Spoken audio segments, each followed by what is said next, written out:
Moving on, I want to talk to you guys about a study that I did research on. It was one of the 3 studies that I used in my research paper, and I thought this one was so interesting. Now, I'm going to butcher their names, but they are Melissa Wanzer, Anne Frymeer, Anne Wozniak, and Tony Smith. If you have the guide that I told you to pull up open, you can read those names and you'll understand who I'm talking about. But anyways, so these 4 did a study and it was published in the Communication Education text.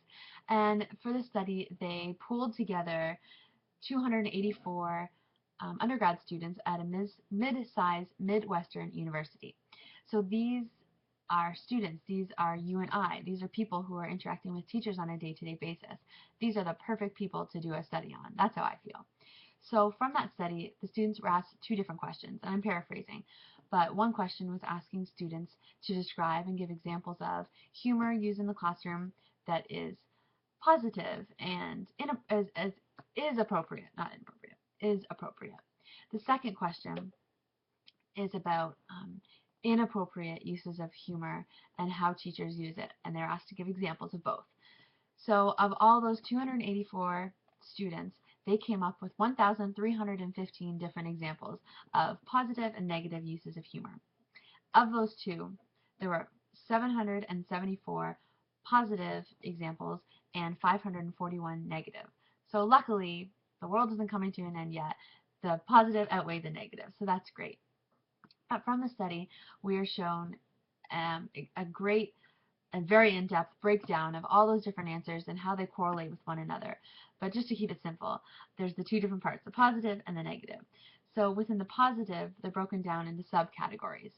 And this is when teachers use humor, and the examples that they use are media and external aids, jokes, examples, stories, role play, college stereotypes, etc. All of these examples are light ways to use humor, and these are ways that students really appreciate and they received very well from the teachers. On the other hand, there's the negative examples, and some samples of those and what some of the students said are when teachers use humor about intelligence, which is insulting, personal life, sex, religion, gender, etc. These examples just show what these students didn't like to hear and what were really negative.